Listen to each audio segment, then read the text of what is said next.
నమస్కారం. Good food లోకి స్వాగతం. నేను మీ న్యూట్రిషనిస్ట్ గౌరీ. కరోనా ప్రపంచాన్ని గడగడలాడిస్తోంది.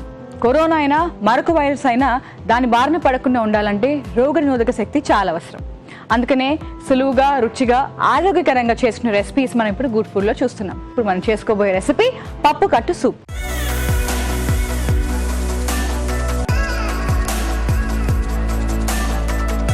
దీనికి కావాల్సిన పదార్థాలు ఏంటి ఇప్పుడు మనం చూసేద్దాం. నూనె, వెల్లుల్లి, జీలకర్ర, బిర్యానీ ఆకు, క్యారెట్ ముక్కలు, ఉల్లిపాయ ముక్కలు, పప్పు కట్టు, బంగాళదుంప ముక్కలు, ఉప్పు, ఉడికించిన పప్పులు, చింత చిగురు, టొమాటో ముక్కలు, మిరియాల పొడి. చూసారు కదా, పప్పు కట్టు నేను తీసుకొచ్చేసాను. అంటే మనం పప్పు ఉడికించేటప్పుడు ఏవైతే నీళ్లు ఉంటాయో అవే అన్నమాట.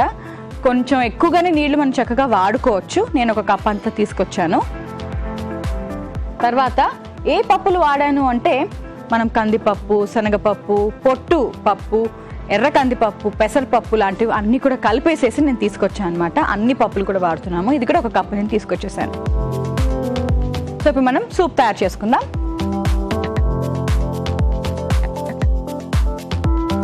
ముందుగా అయితే నూనె వేసేస్తున్నాను. మామూలుగా కొబ్బరి నూనె, నెయ్యి లాంటివి కూడా చక్కగా వాడుకోవచ్చు. తర్వాత బిర్యానీ ఆకు, కొంచెంగా జీలకర్ర, ఉల్లిపాయ ముక్కలు అన్నీ కూడా కొంచెం కొంచెంగా వేసుకుంటున్నాం మనము. వెల్లుల్లి జస్ట్ ఇలా మనం తురిమేసుకున్నామంటే ఇంకా చిన్నగా వస్తుందన్నమాట. తినని వాళ్ళు ఎవరైతే ఉన్నారో చక్కగా సూప్లో ఇలా కలిసిపోతుంది కాబట్టి ఇంకా పర్వాలేదు, చక్కగా తినేస్తారు.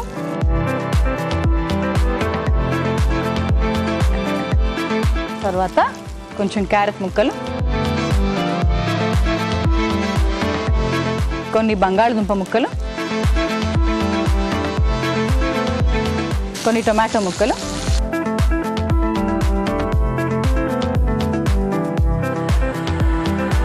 వేసుకున్నాం కదా, ఒక్కసారి కలిపేసుకుందాం.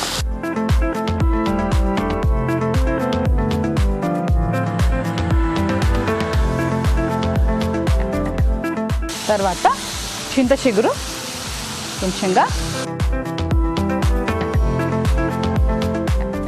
ఇప్పుడు మొత్తం రెసిపీకి సరిపడంత ఉప్పు వేసేస్తున్నాను. కొంచెంగా మిరియాల పొడి,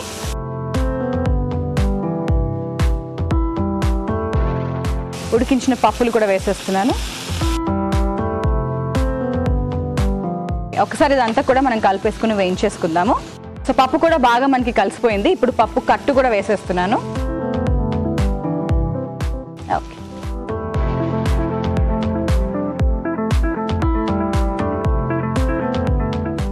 ఓకే. సో అన్నీ కావాల్సిన కూరగాయలు, పప్పు కట్టు అన్నీ వేసేసుకున్నాం కదా. నీళ్లు కూడా పోసేసుకుందాం.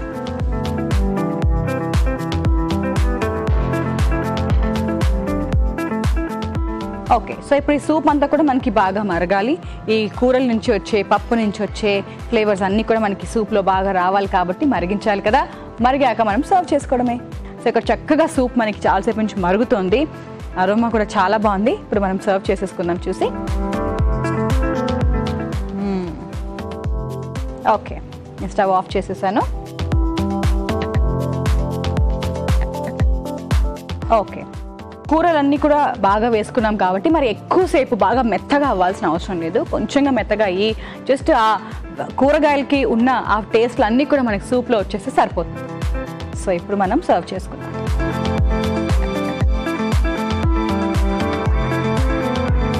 చింత చిగురు కూడా చాలా చక్కగా వాడుకున్నాం మనము. ఇలా ఒకవేళ పప్పులో తీసుకోలేని వాళ్ళు ఎవరైతే ఉన్నారో ఇలా తీసుకోవచ్చు. ఇంకా టేస్ట్ కూడా చాలా బాగుంటుంది.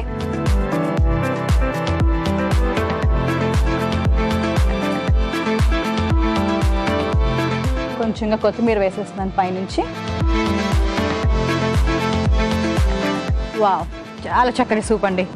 తప్పకుండా ట్రై చేసేయాలి. ఎందుకంటే ఎన్నో రకాల వైటమిన్స్, ఎన్నో రకాల మనకి చక్కగా రోగనిరోధక శక్తి పెంచే వైటమిన్స్ అన్నీ కూడా మనకు ఉన్నాయి కాబట్టి తప్పకుండా ట్రై చేసేయండి.